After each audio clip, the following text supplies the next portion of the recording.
Assalamualaikum warahmatullahi wabarakatuh. Selamat siang anak-anak sekalian. Selamat berjumpa lagi dengan Pak Yasin di jam kedua ini di kelas 11 IPS, baik IPS 1 maupun IPS 2. Pak Yasin ucapkan selamat menunaikan kewajiban kalian, yaitu belajar di madrasah. Artinya bahwa kalian punya kewajiban yang tidak bisa ditinggalkan, yaitu belajar. Karena apa? Belajar adalah salah satu kewajiban kita dalam rangka meraih prestasi, dalam rangka menuntut ilmu. Anak-anak sekalian yang Pak Yasin banggakan, pada pagi hari ini atau siang hari ini kita masih belajar mengenai kelompok sosial. Dan kemarin di minggu-minggu kemarin kita sudah membahas mengenai latar belakang terbentuknya kelompok sosial. Kita sudah membahas faktor-faktor yang diperlukan dalam pembentukan kelompok sosial. Nah, mungkin dari dua hal ini kalian masih ada yang belum jelas, tolong nanti japri di nomornya Pak Yasin. Dan harapan Pak Yasin semoga tugas-tugas yang Pak Yasin sampaikan benar-benar kalian kerjakan. Karena apa? Dengan tugas ini akan memberikan gambaran sejauh mana kalian tuh memahami materi yang Pak Yasin sampaikan. Yang kedua, dengan mengerjakan tugas dan dikumpulkan itu berarti Anda itu mendisiplinkan diri, melaksanakan tanggung jawab dan tugas mulia dalam menuntut ilmu. Oke. Anak-anak sekalian, kita masih membahas kelompok sosial. Jadi suatu komunitas, suatu organisasi yang dibentuk yang diinginkan oleh beberapa orang dalam suatu masyarakat atau dalam suatu organisasi. Namun demikian, kita paham ada 5 tahap dalam pembentukan kelompok sosial. Mungkin sedikit kemarin sudah kita singgung. Ada tahap pembentukan, ada tahap menghadapi konflik atau masalah, ada tahap pembentukan struktur, tahap produktivitas, dan yang terakhir adalah tahap pembubaran. Anak-anak sekalian, dalam suatu organisasi jelas memberikan ilmu bagi kita sekalian. Bagaimana kita bisa hidup berkelompok, bagaimana kita bisa hidup memberikan rasa kebersamaan pada orang lain. Bagaimana kita ini hidup dalam suasana yang selalu tidak bisa lepas dari orang lain. Ini kelompok sosial. Di keluarga ada ayah, ada ibu, ada anak. Ini juga kelompok sosial. Ya. Di sekolah kita juga mengenal ada kelompok guru. Ada kelompok guru IPS, kelompok guru IPA, ada kelompok guru bahasa, ada kelompok guru agama atau sering dinamakan dengan rumpun. Di kelas ada kelas IPS 1, IPS 2, IPA 1, IPA 2. Dan itu pun kalau kita kaji bersama ada kelas 10, kelas 11, kelas 12. Di sini kalau kita pisah-pisahkan ada 21 kelompok sosial. Ya, yang kelas 10 ada 7 kelompok sosial. Yang kelas 11 ada 7 kelompok sosial. Yang kelas 12 ada 7 kelompok sosial. Berarti semuanya yang ada di MAN 3 ini secara klasikal itu ada 21 rombel atau kelompok belajar. Dan itu pun juga bisa dikatakan sebagai kelompok sosial. Anak-anak sekalian, mengenal tahap pembentukan kelompok sosial itu harus. Ya. Karena ketika kita mau membuat suatu organisasi, membuat suatu kelompok, membuat suatu komunitas, ini jelas tidak bisa lepas bagaimana konsep yang akan kita pakai dalam kelompok tersebut. Yang pertama adalah tahap pembentukan atau warming. Anak-anak sekalian, ketika kita punya organisasi dan kita sudah membentuk organisasi, jelas di situ kita harus tahu tujuannya apa kita membentuk kelompok itu, manfaatnya apa kelompok tersebut. arahnya mau kemana kelompok ini, siapa yang ada dalam kelompok itu, ketuanya siapa, penanggung jawabnya siapa, sampai pada berbagai komunitas yang ada di bawahnya. Ya. Karena apa? Kalau kita dalam bentuk kelompok sosial itu tidak tertata dengan baik, maka nanti di tengah jalan pun akan mengalami kegonjangan, mengalami ketimpangan, mengalami perselisihan. Maka anak sekalian, mohon dipahami, ketika kita membentuk suatu organisasi, suatu komunitas, suatu kelompok sosial, pertama dipahami dulu apa fungsi kelompok ini dan sebagainya. Bagaimana nanti pembagian tugasnya, bagaimana menghidupi organisasi tersebut. Ini harus dipahamkan dulu dalam kelompok tersebut. Itu yang pertama adalah tahap pembentukan. Tidak boleh asal-asalan, tidak boleh asal membentuk. Ya. Betul-betul harus kita matangkan, harus kita rencanakan secara maksimal. Yang kedua, dalam organisasi jelas ada beda pendapat. Ada yang setuju, ada yang tidak setuju. Ada yang sependapat, ada yang tidak sependapat. Ada yang senang, ada yang tidak senang. Ada yang bisa menerima, ada yang menolak. Ini jelas menjadi satu kehidupan dalam kelompok tersebut. Maka anak sekalian, ketika kita sudah punya organisasi, sudah punya kelompok sosial, mari kita betul-betul kita pahamkan. Yang jadi ketua, yang jadi sekretaris, yang jadi bendahara, yang jadi anggota harus paham betul apa tugas kalian masing-masing. Nah, makanya ketika nanti sudah menjadi organisasi, tolong pembagian tugas harus secara merata. Pembagian tugas harus secara maksimal. Artinya kita menunjuk seseorang itu betul-betul mampu dan paham akan tugasnya masing-masing. Sehingga nanti ketika di tengah-tengah jalan timbul konflik, timbul perpecahan dalam organisasi itu bisa kita ambil manfaatnya dan kita bisa mengambil solusi yang terbaik. Karena apa? Dalam organisasi jelas akan timbul konflik itu, baik langsung maupun tidak langsung.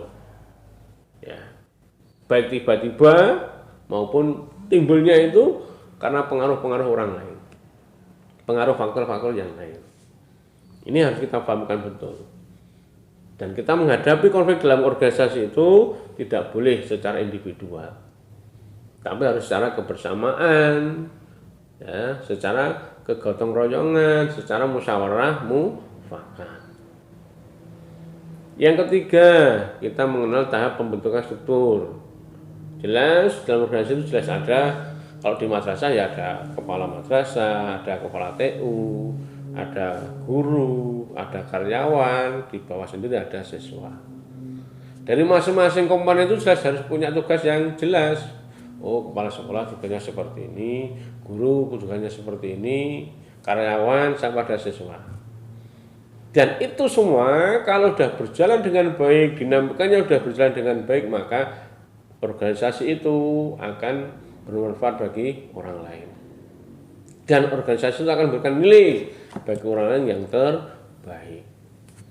Maka sekali lagi anak-anakku sekalian, bahwa organisasi itu memang harus kita bentuk secara maksimal. Tugas-tugas kalian sebagai komponen dari organisasi itu harus betul-betul dipahamkan. Artinya struktur organisasi itu betul-betul sudah jelas dan tidak menimbulkan mutualisme pengertian. Ya udahlah, yang jadi ketua ini ya sudah kita sepakati. Ya, yang jadi sekretaris itu ya sudah kita pahamkan mereka jadi sekretaris. Dan semuanya harus menerima secara kebersamaan. Yang keempat, tahap produktivitas. Anak-anak sekalian, ketika kita punya organisasi itu harus bermanfaat, harus produktif lah. Ya, mohon maaf, sekarang banyak komunitas, ya, organisasi yang semi resmi, yang hanya sekedar untuk nongkrong-nongkrong, sekedar untuk hobi-hobi biasa. Nah, kalau tidak ada manfaatnya, untuk apa kita membentuk organisasi? Ya. Nah, makanya anak sekalian sekarang kita pahamkan dulu organisasi kita tuh mau kemana, akan memproduksi apa. Ya, untuk apa kita membentuk organisasi? Mengapa kita membentuk kelompok sosial ini gitu loh. Ya. Makanya anak-anak sekalian, kita pahamkan dulu. Produktivitas yang ada dalam organisasi itu harus betul-betul kita uraikan kepada seluruh pengurus, seluruh anggota kelompok tersebut. Jangan sampai ada yang masih belum paham, ada yang masih menolak, ada yang masih tidak setuju. Maka akan timbul dinamika organisasi itu mengalami kemunduran. Nah, setelah semuanya tertata dengan baik, mari produktivitas organisasi itu harus kita tunjukkan. Ya, anak-anak sekalian, kita mengenal klitih, kita mengenal anak-anak geng, kita mengenal anak-anak yang mengenakan aksesoris atau pakaian seperti itu. Itu pun juga bisa dikatakan kelompok sosial, walaupun tidak punya struktur, walaupun kadang-kadang tidak punya tujuan, walaupun tidak punya produktivitas, tapi mereka juga kelompok sosial. Ya, makanya anak-anak harus paham, saya mendirikan kelompok sosial itu untuk apa? Ya, nanti akan kemana? Punya produktivitas apa saya membentuk kelompok sosial itu? Nah, kalau itu semua sudah dipahamkan pada seluruh pengurus, seluruh anggota, maka organisasi itu, kelompok itu akan produktif, betul. Ya, di madrasah ada OSIS Bima Sakti. Ini organisasi, ini kelompok sosial. Ada PMR, ya, Palang Merah Remaja. Ada Satgas, ada Dewan Ambalan, ada Paduan Suara. Banyak banget kelompok sosial yang ada di madrasah kita ini. Dari masing-masing kelompok sosial itu jelas tidak bisa lepas dari namanya struktur, dari namanya produktivitas. Ya. Karena apa? Itu saling berkesinambungan, saling membantu. Ya. Ketika ada kegiatan kepramukaan, jelas di situ ada Dewan Ambalan, di situ ada PMR, ya, di situ ada mungkin Satgas. Jelas dari kelompok itu jelas akan memberikan manfaat, akan memberikan produktivitas. Ketika ada lomba upacara, di situ ada OSIS yang menangani. Tapi di situ juga ada PMR. Ya. Ada juga mungkin dari Tonti. Ya, dari masing-masing kelompok tersebut jelas akan memberikan produktivitas yang tidak sama. Tapi harus ada. Dan di situ harus ada strukturnya, tidak boleh tidak. Dan sampai akhirnya setelah dirasa kelompok itu sudah baik, sudah berjalan dengan lancar, akan timbullah regenerasi, pergantian pengurus, pergantian pengelola. Ada pembubaran, ada pergantian. Itu dalam kapasitas sebagai organisasi atau kelompok sosial. Nah, anak-anak sekalian yang Pak Yasin banggakan, di masa-masa seperti ini jelas kalian masih butuh lah yang namanya dinamika kelompok sosial. Karena apa? Usia kalian masih labil. Tapi hati-hati Anda dalam memilih organisasi. Hati-hati kalian dalam menentukan kelompok sosial yang akan Anda ikuti. Karena tidak sedikit kelompok sosial, organisasi itu yang kadang-kadang malah menimbulkan konflik yang terjadi di masyarakat.